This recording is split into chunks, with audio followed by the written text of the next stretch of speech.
Hey, what's up guys, it's DarkArmedDuelist, and today we're going to be doing a budget build for Slifer the Sky Dragon's new structure deck.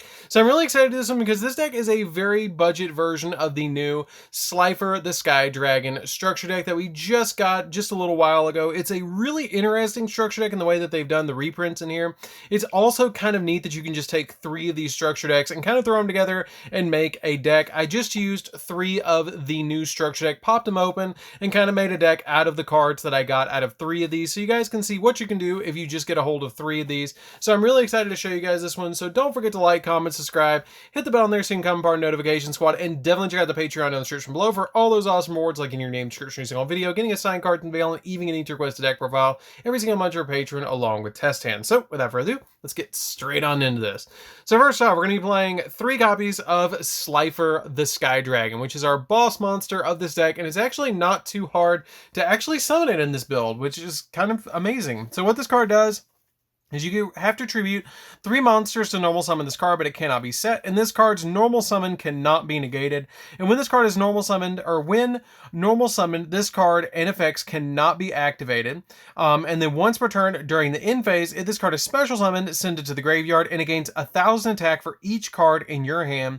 And if a monster is normal or special summoned to your opponent's side of the field in attack position, that monster loses 2,000 attack points. And if it becomes 0 by this effect, then you immediately destroy the monster. So it's really a great card to be able to normal summon to your side of the field. It's a great control monster, and it can actually become one of the biggest of the 3 of Slifer, Obelisk, and Ra, depending on how many cards you currently have in your hand. We then play 3 copies of Reactor Slime, which amazingly enough got a super rare print in this particular structure deck, which I really love the fact that it got a super rare reprint. This card can essentially be a 1-card Slifer, which is really cool. Well, 2-card if you count having to have double summon, or a card like Card Advance in your hand, which Card Advance was included in structure decks, which is really cool. But what it does is during the main phase, you can activate this effect to be able to special summon 2 more slime tokens to your side of the field, and also you cannot normal or special summon monsters for the rest of the turn except for divine beast monsters. And during the battle phase, quick effects, you can tribute this card to set 1 metal reflect slime from your hand, deck, or graveyard, and it can be activated this turn, which is pretty good to be able to just give you those 2 tokens, and then activate a card like Card Advance to give you that additional normal summon to be able to get your Slifer out on the field on the first turn, which is pretty good. We then play 3 copies of Tellus the Little Angel. Tellus the Little Angel is kind of a neat card in this deck. I figured I would include 3 of it in this particular build because what it does is if this card is sent from the monster zone to the graveyard, you can special summon 1 Tellus the Winged Token to your side of the field. It has a 1 level and it is a 0/0. And then while you control a Tellus the Winged Token, you can banish this card from your graveyard and 1 spell from your hand to be able to special summon 2 more from to your side of the field, which is pretty good to be able to give you 2 more tokens on your side of the field. And you cannot special summon for the rest of the turn except from the hand, which is not that big of a deal because basically you're just using them as tribute fodder to be able to get you out a copy of Slifer, which is pretty good. We then play 3 copies of Arima because we did get Lair of Darkness in this structure deck, so I figured I would include the copies of Arima in here and kind of focus it around a Lair of Slifer build is kind of what I went for. But what Arima does is basically you can discard it to add a Lair of Darkness from your deck to your hand, and you can tribute a dark monster to draw a card, or you can tribute a dark monster other than this card to activate its effect. You can add a dark monster with 2,000 or more defense from your deck to your hand, which you don't really have very many of those in this particular deck at all. So you're basically just going to use it to draw cards, which is a little bit unfortunate. I wish they would have given us Darkest Diabolos in here. I definitely would have included that as at least a 1 of in here, but they didn't. We then play 3 copies of Scapegoat. Scapegoat is a pretty good card in here because basically it's like Scapegoat in monster form. When it's flip face up, you special summon any number of black sheep tokens that are zombie, level 1/0/0 to your side of the field to be able to let you kind of tribute summon into your copy of Slifer a little bit easier in this particular deck as well. It's a very good card to be able to include in here because you can tribute summon this out very, very easily. We then play a single copy of Breaker the Magical Warrior. The Breaker is really nice because Breaker has the ability that when it's normal summon, you place a spell counter on it, and then it gains 300 attack for each spell counter on this card, and it also has the very, very neat ability that you can remove a spell counter from this card to be able to target spell or trap on the field and destroy it. So it can be a 1900 normal summon, but I figured it was too nostalgic not to include it as a one of. We then play a single copy of Phantom Skyblaster. Phantom Skyblaster is a fantastic card in this particular deck because when it's normal or flip summoned, you can special summon any number of Skyblaster tokens to your side of the field that are level 4, and the attack is 500 attack and 500 defense up to the number of monsters your opponent control, or number of monsters you control, and then once per turn during the standby phase, you inflict 300 points of damage to your opponent for each Skyblaster monster you currently control, except this card, and you cannot declare an attack the turn you activate this effect, which is not that big of a deal, but it's a really, really good card effect in this particular monster. So that's it for the monsters, guys. Let's get into the spells.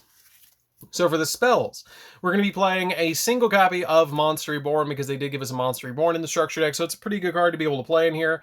A single copy of Harpy's Feather Duster. The Harpy's Feather Duster is really a great reprint in this particular structure deck, and it also helps us with back row removal, which is really good. 2 copies of Thunder Force Attack. Thunder Force Attack is actually an insanely good card in this particular build because what it does is if you control Slifer the Sky Dragon, then you can destroy as many face-up monsters your opponent controls as possible. Then you can activate the effect that during the main phase you can apply the following effect to draw cards equal to the number of monsters destroyed by this effect and send to your opponent's graveyard. And also you can only attack with 1 monster, but the only downside of this card is you only can destroy face-up monsters your opponent controls. So if they have any set monsters, you kind of have to attack through them with Slifer.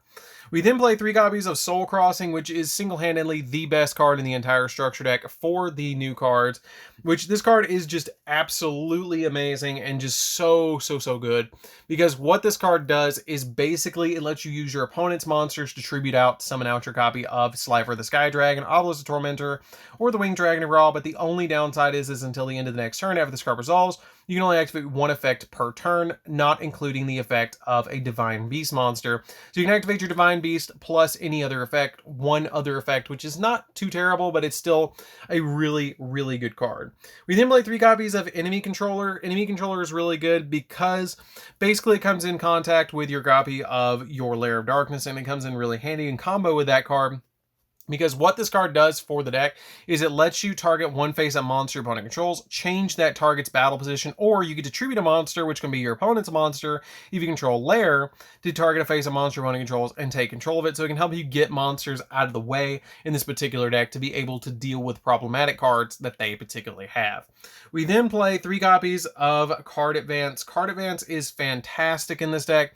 Card Advance has the ability that you look at the top 3 cards of your, or top 5 cards of your deck, place them back in any order, and then you contribute summon 1 monster in addition to your normal summoner set this turn. So it helps you normal summon out your copy of Slifer and kind of stack the deck for the cards you might need.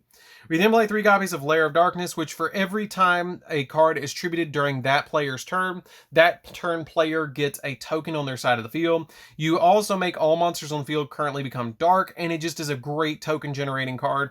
That basically if I tribute during my opponent's turn, like with Enemy Controller, they will get tokens, but if I tribute during my turn, then I will also get tokens during the end phase, which is pretty good. But it only goes to the turn player no matter who tributes. The turn player gets the tokens, which is a little bit of a downside, but at the same time it's not that big of a deal because a lot of times you're going to be the one getting the tokens anyways, especially with stuff like Enemy Controller letting you tribute your opponent's monsters, because it has the ability that all monsters become dark, and the ones of turn if a monster would tribute, or if you would tribute a monster you control to activate a card effect, you can tribute a dark monster opponent controls instead, which is pretty good. So this card essentially becomes a removal of 2.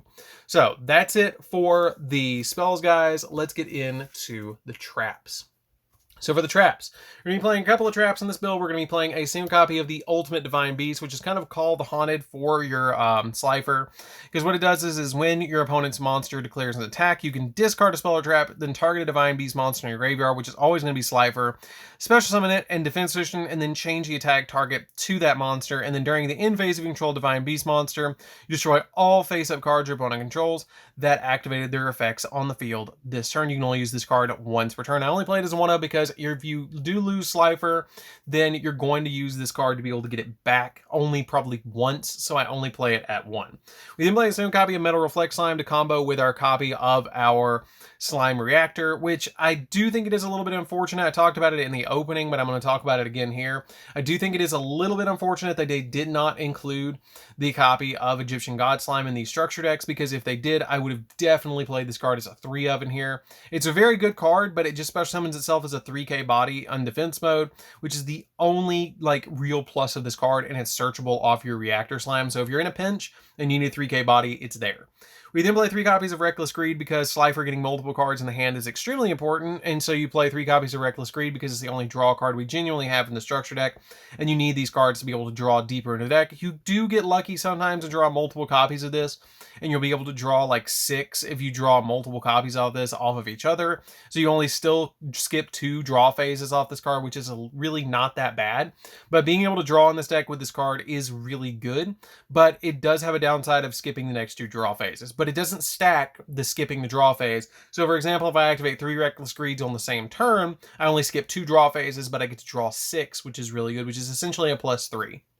We then play 3 copies of Mirror Force, because sometimes you will summon Slifer the Sky Dragon to your field, and he will have lower attack points, which is a little bit unfortunate. His effect does kind of make up for that, where it's going to reduce the opponent's monster's attack points by 2,000, but it does come up sometimes that you only have like 1 card left in hand with a Slifer on the field, and he's very vulnerable.